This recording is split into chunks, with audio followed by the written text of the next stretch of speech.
Welcome to the Christian Business Leader Podcast, where Christ-following business leaders explore God's will and ways for business.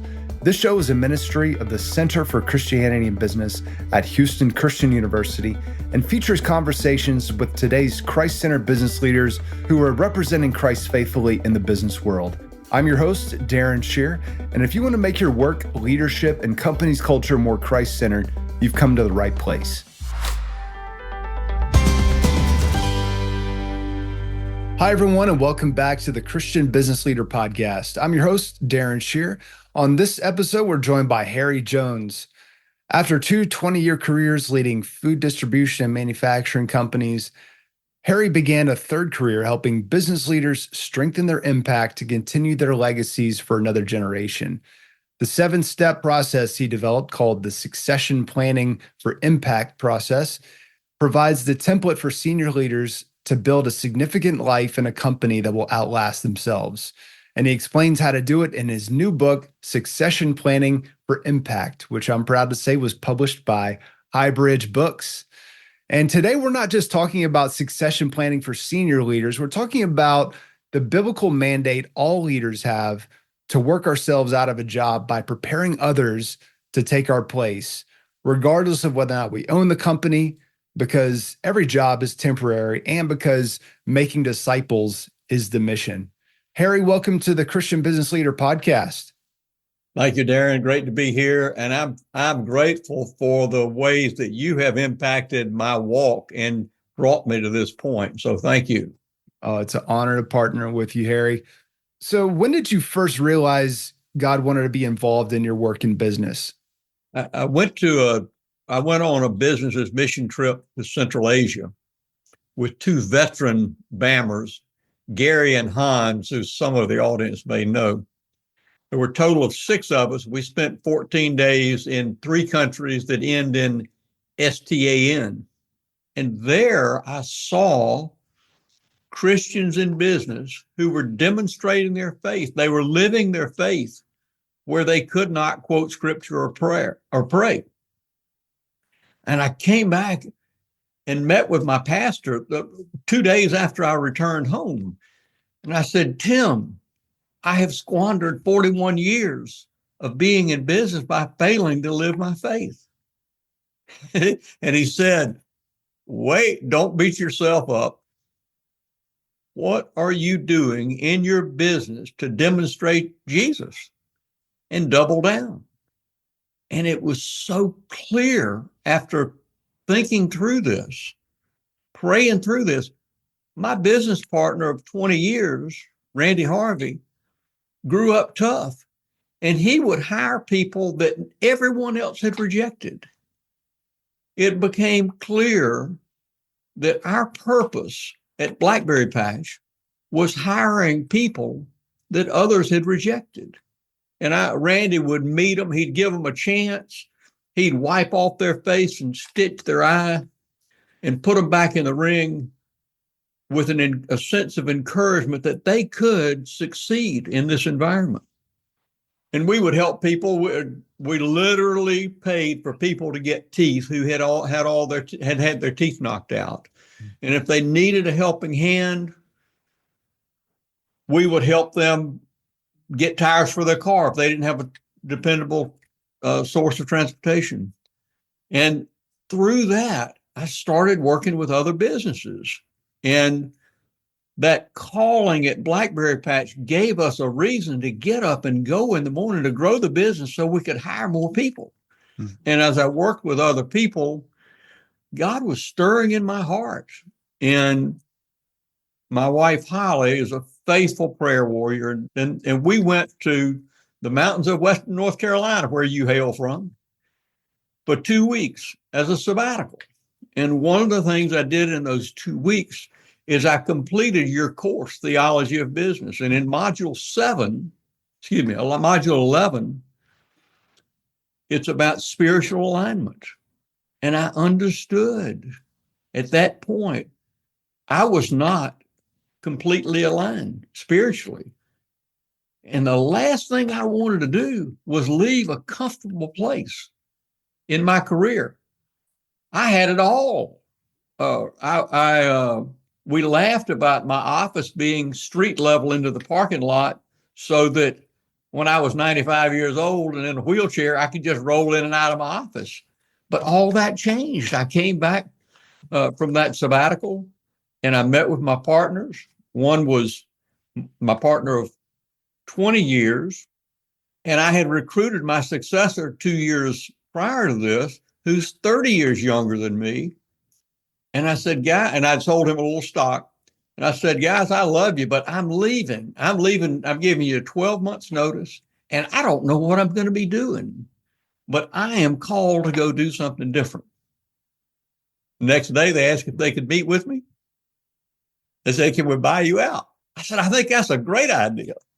So with that, I was gone in 6 months, and I didn't know what I was going to be doing, Darren, but I knew that God had placed a calling on my next career. And I started writing. I've made so many mistakes, and I've met so many wonderful people who've influenced my life. I just started writing, and then I started emailing this weekly, a story, something about business. And I take opportunities to weave the gospel in, but most of the people that I reach out to are not Christians, many of them anyway.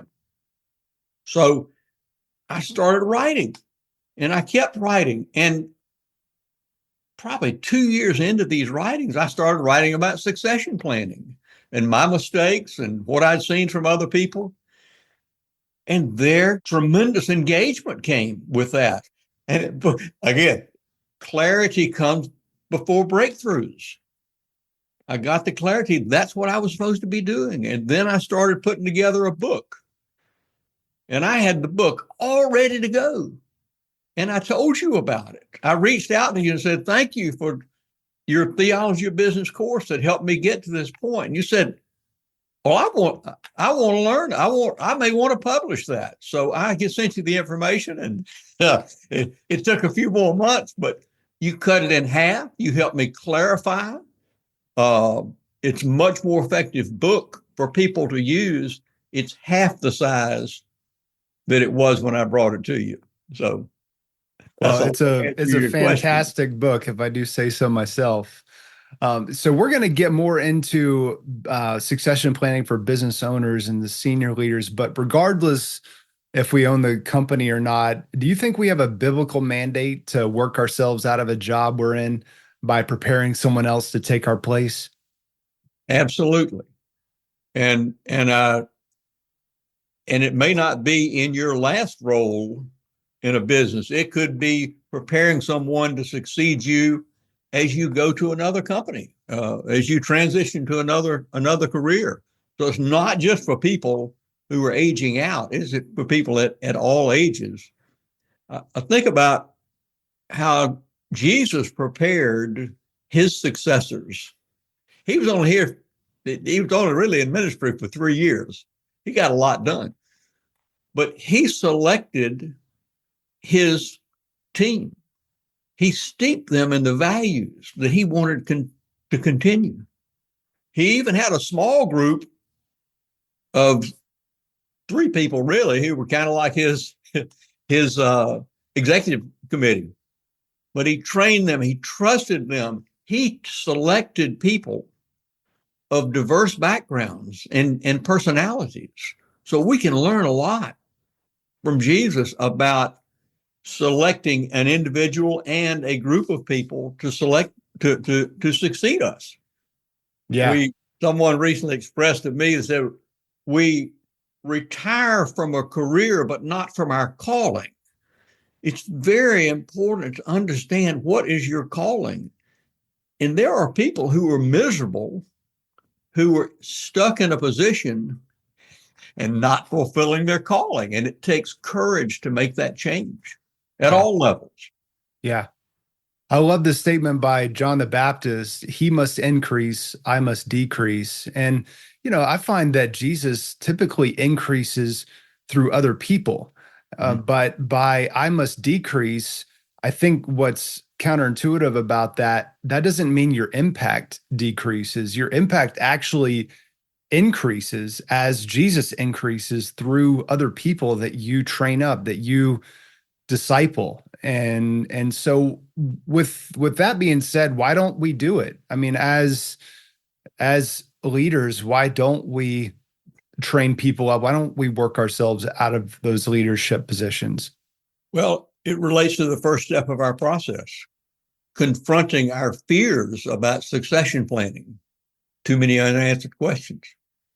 We're afraid somebody else might do a better job than us, or loss of identity. I went through an experience that proved to be a refinement, but when we sold our first business, in the eyes of the world, it was glorious. We made an exit to a public company, but I went into a funk. No, I hid it well. Nobody else knew it, but my identity was wrapped up in being the CEO of a great business, and we had a wonderful team. But I lost that overnight, and it helped me to prepare for the next career. And I bring this up just to say, we can get wrapped up in our identity in a certain position or a certain company without understanding that our real calling is to be at work, demonstrating our faith wherever God has placed us. It's a lot more important to demonstrate your faith. It makes your credibility something that people want to listen. So demonstrating your faith and being prepared to share the hope that lies within when the Spirit prompts you. Yeah. Yeah. And so as leaders, we have an identity crisis where we get our identity wrapped up in our assignment, right? And so even when we use the term vocation, calling, and when we say I'm bivocational, that means my calling is, to be a business owner, to be a pastor. I mean, there's a high calling, but then there are assignments. And yeah, we need to have our identity wrapped up in the high calling, but getting your identity wrapped up in being even a pastor or being a business owner, when that gets taken away, who are you? You kind of lose. So I think we kind of misuse a lot of these terms, and especially with pastor. I know there is a sense that you have to be called to be a pastor, but it's a calling to that assignment. It's not calling to have your identity wrapped up in a particular assignment that's only temporary. So why don't business owners do it? I mean, I love how Stephen Covey says to begin with the end in mind. Is that a big part of it, that we just, should entrepreneurs be thinking about succession planning early in the process? Absolutely. Next month, I'm going to speak to a group of college students in the classroom. They're in an entrepreneurial classes, and that's the message, that exit planning begins when you start your business. It's not something you dwell on. If you just take one day a year and think about, well, what am I building this for? It will help you with the direction of your business. Again, I think it comes back to the fears. We have several groups going on right now. Now, these are online groups. They're virtual. The first group was from 4 time zones. So we have people from all over the world. We have a monthly meeting as a group, and then in between they can have a one-on-one with me. But what we've seen is typically the answers lie within the individual, but it takes an outside voice. And this group, the commitment of the group is that we show up to engage with others and expect to give more than we receive. The group members ask questions of the individual. Actually, we have a hot seat. We have 2 hot seats at each meeting. And so a person does a presentation for 5 minutes on what the situation is and what they'd like to accomplish. And then for 10 minutes, the group members engage with questions and sharing experiences. And eventually there'll be some kind of clarity, and that comes before breakthroughs. We call these breakthrough groups, and it's so exciting to see people engage with one another and have these answers come out of the individuals. Yeah. What do you think about the build it to sell approach to entrepreneurship, where I'm gonna start a business on day one. I'm thinking about selling that business. What do you think about that approach? I think it's one of several scenarios to consider. And we are regularly approached about helping someone sell their business. Sometimes they have the model in mind that they've been building it to sell. Often they just realize that they've gotten too old to keep going at the pace they want to case. So the build to sell model, we would encourage people to say, well, that's one of several scenarios for you to consider. And an important part of our process is defining the impact of your business. And when you realize that you have a purpose for the profit that's being made, that opens up new scenarios, and it really defines our process, which is you understand the impact of your business that makes it worth continuing.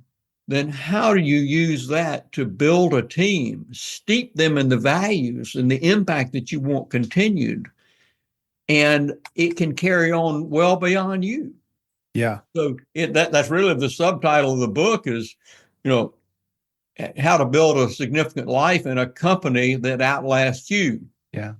So build to sell is one option. Yeah.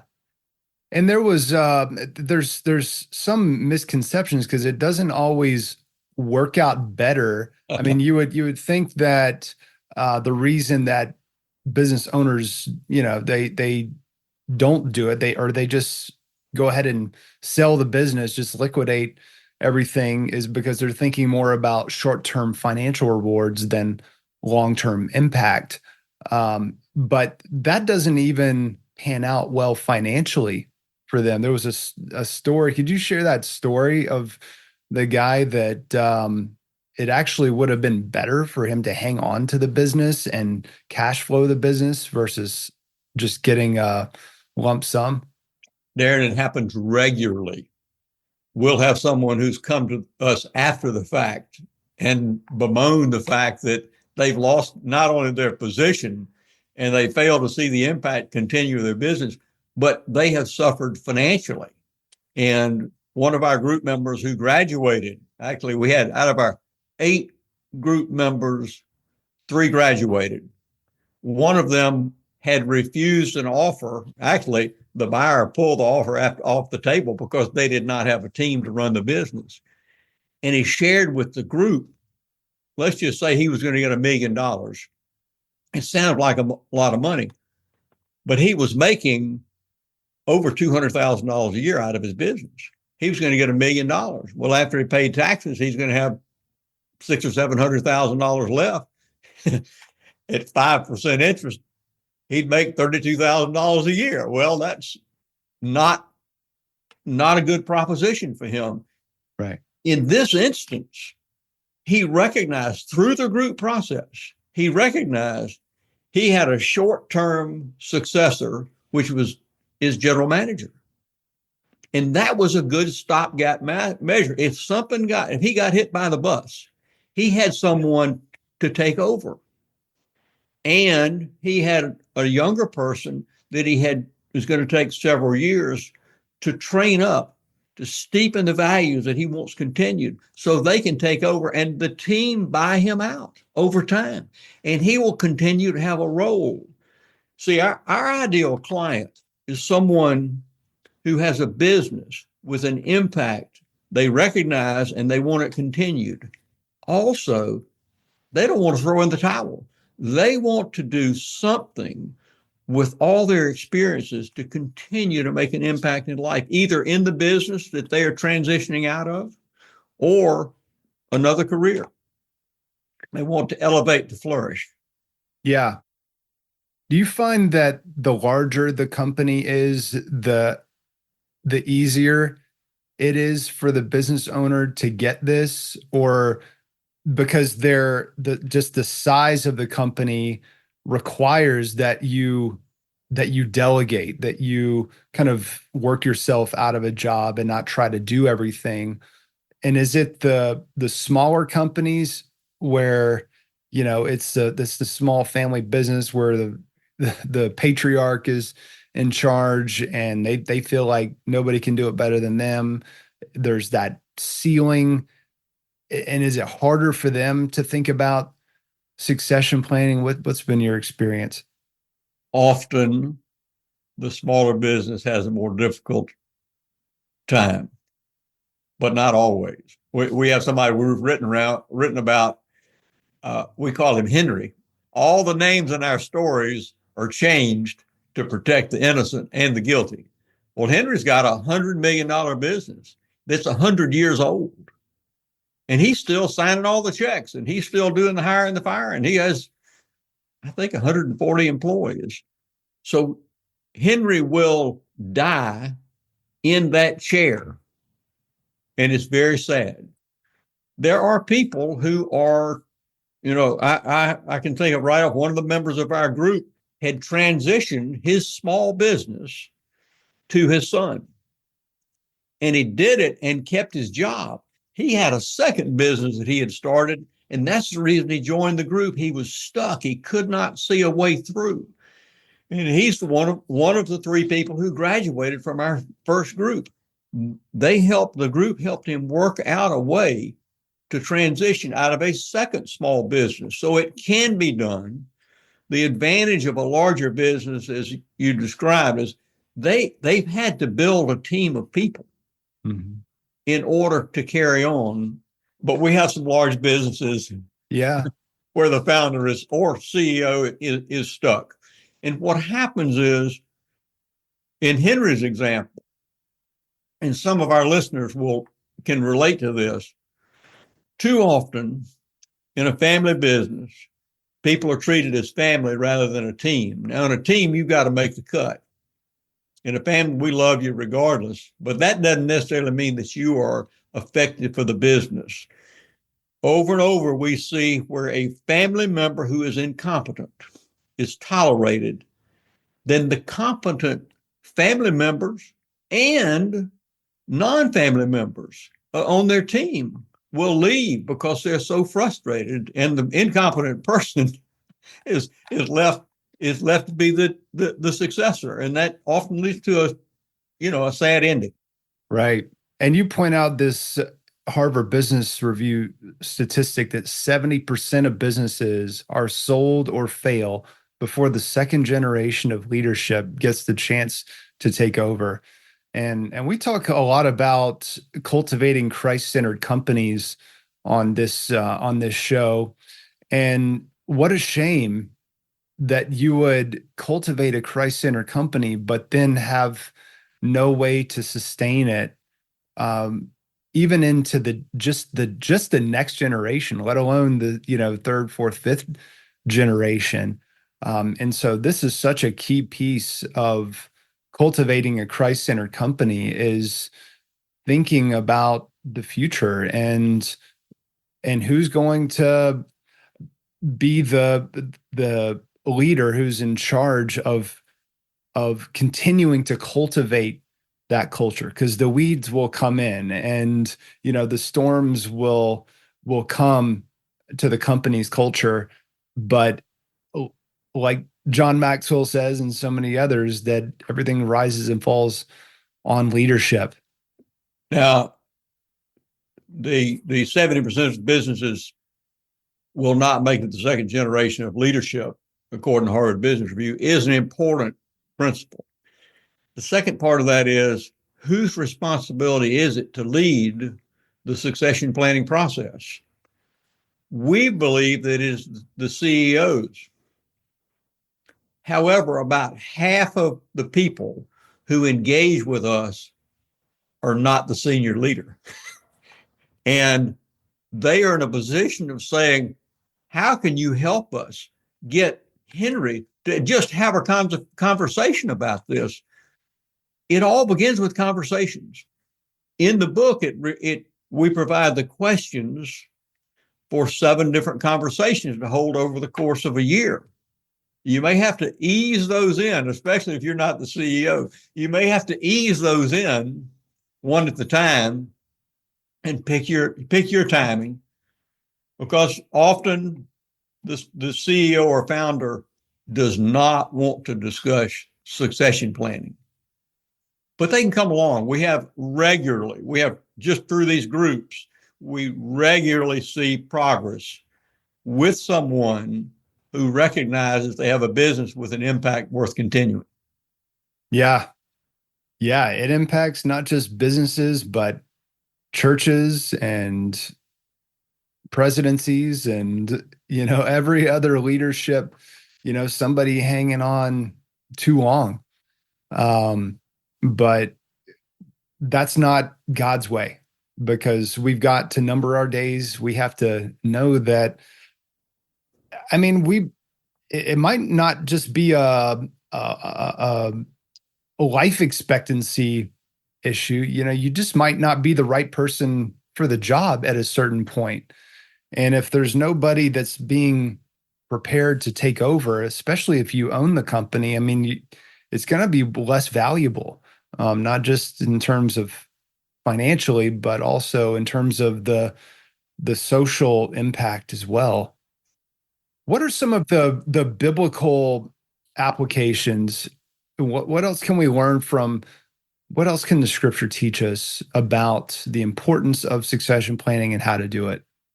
One is recognizing the impact, and a crystallizing question is, so what if we go ahead and shut this business down in 90 days? Why would that be bad?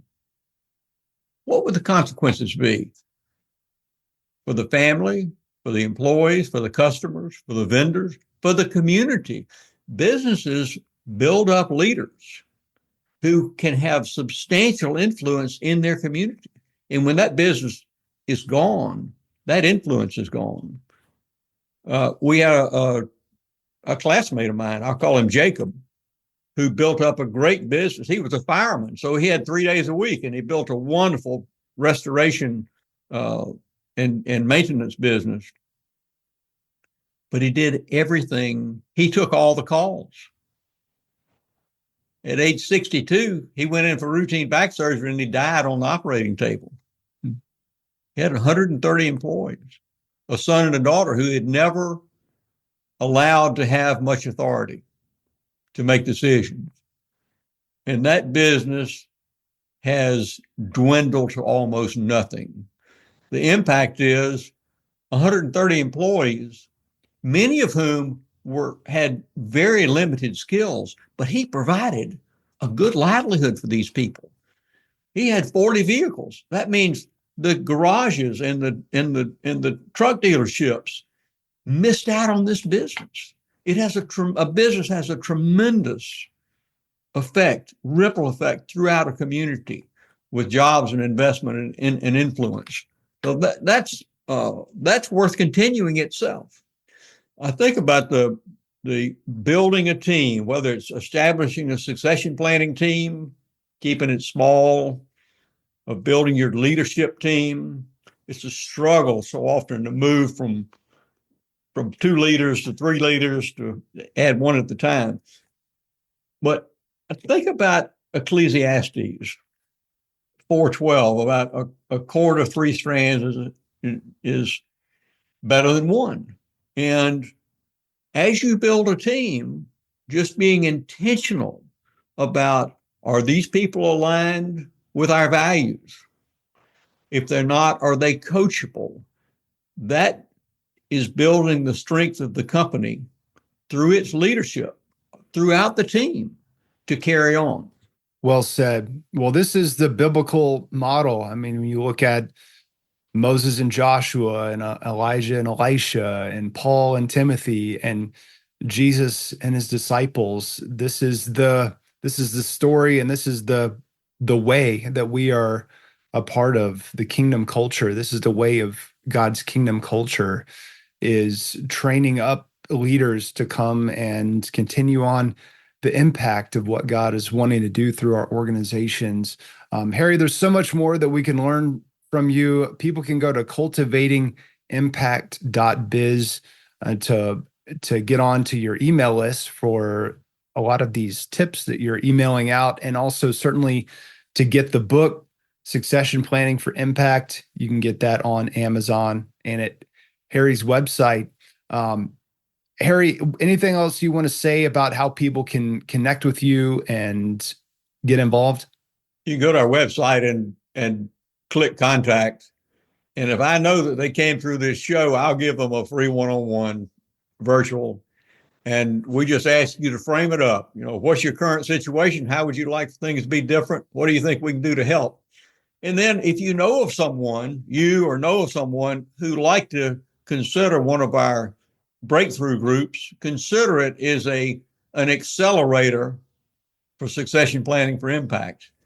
We want to get people through in 7 months and to get the results of a breakthrough so they can carry on their business.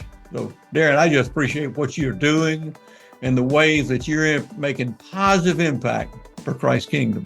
Yes, same to you, Harry. It's an honor to partner with you. Thank you for sharing your wisdom and experience with our listeners today. We're all better for it.